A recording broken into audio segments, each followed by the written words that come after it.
Bonjour mes enfants, ça va? Aujourd'hui, je vais vous lire un passage de la Bible. C'est pas la peine de dire où je l'ai trouvé, quelle page et quelle... et tatata et tatata. Et je vais faire simple, comme ça tout le monde comprend. D'ailleurs, je perds mon français parce que je passe beaucoup de temps à l'étranger. Ça tombe bien, comme ça, je pourrais toucher le plus grand nombre. Le plus grand nombre. Et si c'est pour parler comme certains, faire des beaux discours et personne ne comprend, je ne vois pas l'utilité si le message ne passe pas. Donc je fais vite parce que, en fait, ce qui est intéressant, c'est surtout où je vais en venir après cette lecture. Ok? Aussi, Dieu les a-t-il livrés à des passions avilissantes, des trucs horribles, des trucs pervers, dégradants. Voilà.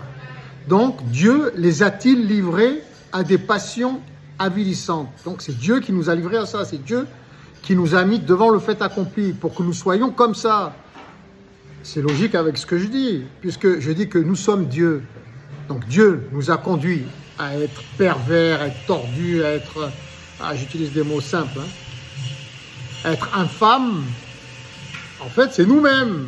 Dieu, c'est nous, donc c'est nous-mêmes. Quel père voudrait que ses enfants soient comme ça?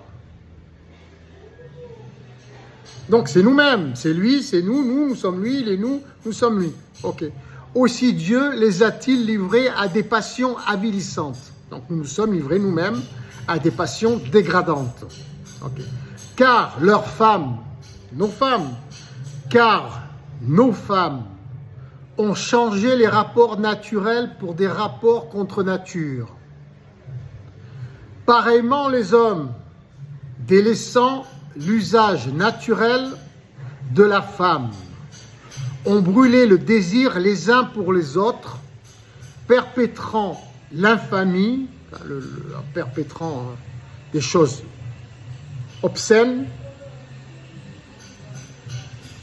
les uns pour les autres, perpétrant l'infamie d'homme à homme et recevant en leur personne l'inévitable salaire de leur égarement. C'est-à-dire qu'ils ont eu ce qu'ils méritaient par rapport à ce qu'ils ont créé, ce qu'ils ont organisé, ce qu'ils ont vécu, ce qu'ils ont pensé, ce qu'ils ont réalisé. Car tout est là-dedans. Moi, des fois, j'ai envie de me faire une chèvre, mais ce n'est pas pour autant que je vais me la faire. Maintenant, si autour de moi, on m'incite à le faire, ou on se moque de moi, ou j'en sais rien, on pense que on me repousse, on me rejette, peut-être que je vais me retrouver avec des tas de gars comme moi qui aiment avoir des rapports avec des chèvres. Et nous allons former une association, et nous allons nous retrouver dans des clubs avec des chèvres, je ne sais pas, des... Oui, et puis il y aura même une association protectrice qui nous protégera. Et peut-être même, on va même mettre une étoile jaune avec marqué « Les amoureux des chèvres ». Ah, tout vient de l'éducation, mais l'éducation pas seulement familiale, c'est l'éducation collective, internationale, sociétale, gouvernementale. Tout est touché, tout est touché. Bien sûr, si on se moque, au lieu d'accompagner les personnes différentes, forcément, elles se replient. Elle s'associe, elle se reclue. Bref, c'est pas là où je veux en venir. Désir les uns pour les autres, perpétrant l'infamie, le salaire de leur égarement. Le salaire de leur égarement. On ne peut pas dire qu'ils sont épanouis, on ne peut pas dire qu'ils sont heureux. Ils sont maltraités. Ils sont rejetés partout.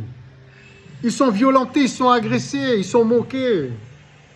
C'est un échec de leur part et de tous ceux qui se trouvent autour, qui sont aussi responsables. Nous ne faisons qu'un, nous sommes Dieu, nous sommes tous responsables.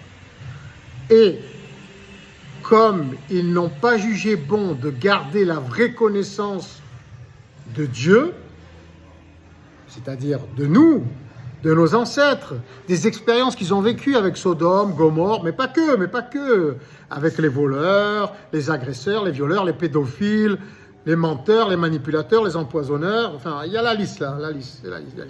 Et comme ils n'ont pas jugé bon de garder la vraie connaissance de Dieu, de nous, de nos ancêtres, par rapport à nos expériences vécues, notre vécu, Dieu, c'est-à-dire nous, les a livrés à leur esprit sans jugement. Voilà, on a fini par plus les juger, hein, c'est normal. Pour certains, c'est normal maintenant. C'est ancré dans la société, c'est ancré dans les mœurs. C'est normal. Ouais, c'est normal, il y a eu des lois, ils peuvent se marier, on peut faire ceci, on peut mentir, on peut voler, on peut faire la guerre, on peut faire tuer nos enfants, on peut voler des terres, on peut tout faire. On peut tout faire, on peut empoisonner, en toute impunité. Et comme ils n'ont pas jugé bon, qui ne, alors, vraiment connaissance de Dieu, de nous, les a livrés à leur esprit sans jugement, pour faire ce qui ne convient pas, remplis de toute injustice, de perversité, de cupidité, de malice, ne respirant qu'envie, meurtre, dispute, fourberie, malignité, diffamateur, détracteur, ennemi de Dieu, ennemi de nous, de l'humanité, ennemi de Dieu, insulteur, orgueilleux, insulteur de nous, orgueilleux. On se demande de quoi? Fanfaron, ingénieux au mal, rebelles à leurs parents, insensés, déloyaux, sans cœur, sans pitié, connaissant bien pourtant le verdict de Dieu, le verdict des hommes, des humains, le verdict des humains, de Dieu, qui déclare digne de mort. Dans certains pays, c'est la mort, hein. C'est la mort, mais c'est la mort aussi de l'esprit, c'est pas forcément physique. Mais on est mort. Quand on n'est pas vivant, on n'est pas joyeux, on n'est pas épanoui. C'est une mort cérébrale, c'est une mort de l'amour, mort de l'esprit, mort de l'intelligence, mort de l'épanouissement. Mais c'est aussi la mort physique, hein, pour beaucoup. Déclarent dignes de mort les auteurs de pareilles actions. Non seulement ils les font, mais ils approuvent encore ceux qui les commettent. Pour beaucoup, ils sont résignés. Hein. Les parents, la société, les gouvernements, les députés, les faiseurs de loi. Voilà. Donc, j'allais dire, je voulais revenir encore ce qui se passe en Ukraine, en Israël, partout au Soudan, au Congo. Je voulais faire des exemples encore comme j'ai pu faire par le passé, mais je regrette. Je vous prie de m'excuser. J'ai essayé de trouver des compromis, de faire des comparaisons, de comparer l'Ukraine ou de comparer Israël avec la Corse. Je vous demande de me pardonner. Je vous ai dit, si jamais les continentaux, les Français de France, nous sommes tous Français, les Corses aussi, mais si les continentaux, ceux du continent, de la France, qui vivent en Corse, mais ça peut être à Barcelone, ça peut être en Bretagne, ça peut être partout, en Algérie, ça s'est passé, au Soudan, partout dans le monde, tous les pays plus ou moins ont vécu ça au cours des siècles. Si jamais les Français, les continentaux, faisaient des misères aux Corses, sans arrêt, comme paraît-il, cela s'est passé en Ukraine, avec les Russes. Les Russes, peut-être, ils n'étaient pas ça non plus, c'était pas clair. Quand on voit le président, on a des doutes. On se dit, est-ce que les Russes ne sont pas imprégnés de cette politique de M. Poutine, comme les Algériens peuvent être imprégnés de la politique de leur président, comme les Français aussi, comme les Africains aussi, comme les Asiatiques, les Chinois, les Coréens. Donc, comme ça s'est passé en Ukraine, entre les Ukrainiens, qui ne sont pas, comme on dit, catholiques, comme ça s'est passé avec les Russes, qui ne sont pas aussi catholiques aussi, ça a créé des conflits, comme il se peut, pour comparer, c'est juste une comparaison, comme cela peut se passer en Corse. Que devrait faire le président français si jamais C'est la misère encore. Ils ne peuvent plus se voir. C'est tout le temps des conflits, des conflits, des conflits. Il y a des morts et des morts et des morts. Que devons-nous faire? Je nous mets tous dans le même panier, puisque nous sommes Dieu. Nous avons tous le pouvoir de décision. Voilà. Nous sommes interconnectés. Que devons-nous faire? Nous devons rapatrier tous les ressortissants français. Parce qu'on va imaginer que la Corse est indépendante. Voilà, on va imaginer que la Corse est indépendante, comme l'Ukraine avec la Russie. Mais il y a plein de continentaux, et c'est la misère. Que devons-nous faire? Rapatrier tous les Français, comme ça a été fait en Algérie. Tous les Français, il y en a eu 1 million, je crois. 1 million ont été rapatriés en France. Partager le pays, comme ça s'est fait au Soudan. Soudan du Nord, Soudan du Sud, ou en Corée, Corée du Nord, Corée du Sud. Ou envoyer l'armée et détruire toute la Corse, par exemple, ou 20% de la Corse pour y installer les continentaux. Donc ça sera la Corse moins 20%, comme en Ukraine, avec les Russes. Ah. Chacun ses choix, hein. Il y en a qui détruisent, comme ça s'est fait en Australie par le passé, comme ça s'est fait avec les Indiens d'Amérique. Ah, il y en a qui ne font pas dans le détail. Hein. Voilà. Mais comme ça se passe aussi avec les Africains, hein. Comme ça se passe aussi au Moyen-Orient, hein. Comme ça s'est passé, hein. Ou comme ça peut se passer encore, comme ça peut se passer en Asie, ou comme ça s'est déjà passé en Asie. Personne n'est épargné. C'est le choix de chacun. Voilà. Alors, j'ai fait des comparaisons comme ça par le passé. J'ai dit, mais quand même, c'est mieux de rapatrier ces ressortissants. Ils sont indépendants, ils sont indépendants. Bon, après, s'il y a eu des meurtres et des meurtres et des meurtres, hein, mais de toute façon, rapatrier ces ressortissants, partager le pays en deux, faire la guerre pour prendre 20% du territoire pour y loger les Français ou les Russes, c'est du pareil au même. C'est une soupe de fèves. C'est jouer le jeu des journalistes et des scientifiques et des spécialistes toute la journée, qui n'arrêtent pas de trouver des solutions imaginaires et de se dire pourquoi pas, et s'ils font ça, ils se sont téléphonés, et après ils vont prendre ces décisions, mais oui, mais est-ce que le business après ça va fonctionner, et ceci et cela, et les taxes et les machins, et après qu'est-ce qu'il faut faire, et il veut pas faire la paix, et il veut faire la guerre, et l'autre il est de mèche, et ceci et cela, sempiternellement.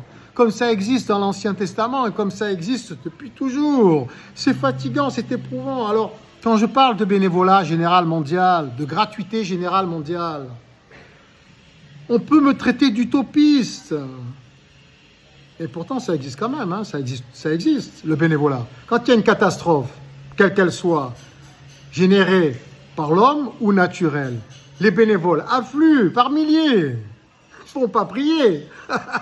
C'est instinctif, c'est normal, il faut qu'ils s'en sortent. Leur vie est en jeu. Donc je me dis, mais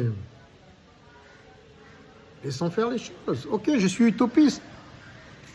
Ok, tout est normal. Donc, après tout, là c'est écrit. C'est écrit. Et c'est vérifiable. Partout, tout le temps, tout le temps. Les auteurs de pareilles actions,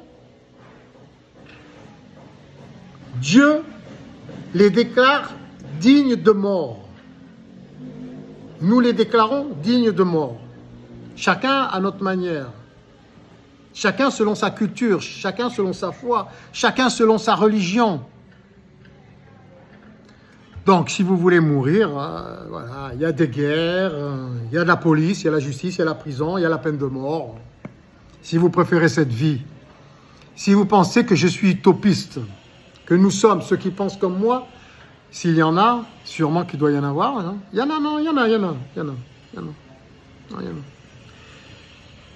Ben, si vous pensez qu'on est utopiste, vous préférez vos petites économies cachées quelque part, ou votre petit bien-être, ou vous pensez que vous êtes à l'abri parce que vous êtes très riche, ou que vous habitez dans une résidence protégée, vous mettez poliment le doigt dans l'œil. Car nous sommes tous interconnectés Et nous sommes tous touchés. Tous touchés. Et il nous appartient, parce que nous sommes Dieu, et qu'il est inutile d'attendre Jésus-Christ qui vienne faire le ménage, ça serait trop facile. Ah, Nathan, ça fait 2025 ans qu'on l'attend. 2025 ans, on peut attendre encore. Alors, il va venir, il va faire le ménage. Bon, s'il vient, c'est bien. S'il vient, c'est bien. Si c'est propre, la maison est propre, c'est encore mieux. Il la trouvera propre. Parce que s'il vient et qu'il doit faire le ménage, comme il a dit, moi, j'ai l'impression que ça a lieu depuis toujours, ce ménage-là, que c'est juste se référer à ce qui existe. L'Apocalypse, elle existe depuis le commencement, depuis les dinosaures. Jusqu'à aujourd'hui, ça ne s'est jamais arrêté, l'Apocalypse. Donc, à mon avis, le fait qu'il est écrit que Jésus revienne sur terre, descende de ces nuages, j'ai l'impression que c'est plutôt nous, puisque nous faisons qu'un avec Dieu sur le plan atomique, quantique, cosmique, mathématique. J'ai l'impression que c'est à nous de descendre de nos nuages et de faire le ménage et de créer notre royaume de Dieu, le royaume de l'humanité, selon un principe de gratuité. Car vous imaginez bien que le royaume de Dieu, notre royaume, ne peut être payant. Nous ne sommes pas masochistes. Enfin, pour l'instant, nous le sommes à 100%. Tous, chacun à sa manière, à des échelles différentes. Nous sommes bien plus que ça. Si vous pensez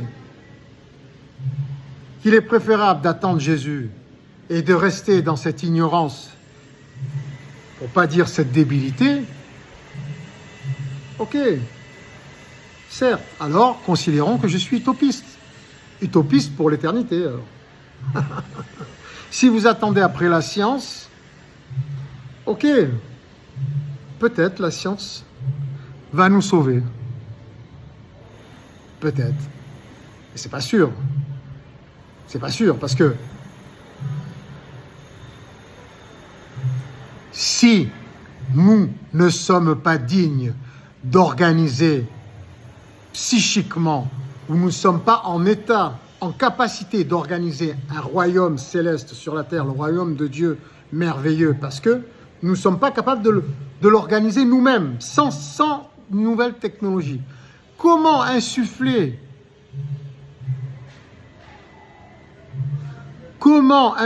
à l'intelligence artificielle quelque chose qui n'a pas de sens? Vous pensez qu'elle va prendre les rênes à notre place et qu'elle va se montrer parfaite? Non. Je ne crois pas. Si nous ne sommes pas prêts à l'organiser, l'intelligence artificielle ne le sera pas non plus.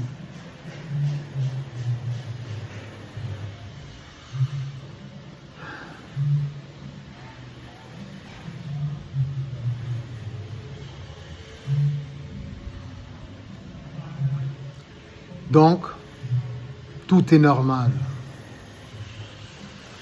Il suffit de laisser cours aux choses. Et je pense que nos ancêtres l'avaient très bien compris. C'est après avoir créé des catastrophes gigantesques, nous-mêmes, sans parler de Jésus qui vient, ou l'Apocalypse, ou les anges, c'est nous, les archanges, c'est nous, le diable, c'est nous. Donc, il est peut-être vain de ma part, il n'est peut-être pas nécessaire de ma part d'essayer de vous inculquer des choses que nous ne sommes pas capables de créer. Donc, tout est normal, tout est écrit là. Détruisons-nous, c'est normal, il faut passer par là. Bon courage, au plus fort, hein, au plus fort, alors au plus fort, là, apparemment c'est ça, hein. C'est au plus puissant, au plus fort, au plus riche. Laissons-les décider pour nous. Hein? C'est dommage. Nous aurions pu décider par nous-mêmes. Tous voter. Moi, je suis pour les réseaux sociaux. Hein. C'est vrai que quand on regarde ce qui se passe, franchement, je me dis, oh, ça vole pas haut. Mais tous les niveaux, hein, tout. Hein. Tout. Hein. Aux plus hautes sphères de l'organisation sociétale mondiale. Hein. Ah, même les scientifiques, hein, c'est tout le monde. Hein, c'est tout le monde. Je me dis non, c'est bien les réseaux sociaux. Au moins, on peut voir où on en est. C'est bien, on peut prendre la température, voir comment l'évolution de l'humanité. On voit comment ça se passe au Brésil, comment ça se passe en Afrique, comment ça se passe en Europe, comment ça se passe au Moyen-Orient, en Asie, partout. C'est horrible. Chacun à sa manière. Hein. Chacun à sa manière. On en a une couche, mais grave. La couche, elle est épaisse. Oh. Voilà, donc si on n'est pas capable d'aller voir ses députés, ses ministres, ses maires, et non pas de faire le révolté, pourquoi faire? Comme certains qui manifestent sans cesse, pourquoi faire? Ils font l'aumône, c'est de l'aumône. Il faut intelligemment avoir un projet concret, divin, sensationnel. Quoi de mieux que la gratuité générale mondiale, le bénévolat général mondial organisé à partir des nouvelles technologies ou sans, selon des principes spécifiques et personnalisés, pour que nous soyons tous reines et rois de notre monde, Dieu sur terre, et que nous créons nous-mêmes notre royaume céleste, notre royaume divin. Quoi de mieux? Nous ne serions plus limités par des budgets. Nous voterions tous sur Internet, tous les projets. Nous les suggérerions aussi et nous les voterions aussi. Nous serions tous présidentes et présidents de notre monde. Nous aurions tous notre mot à dire sur tout.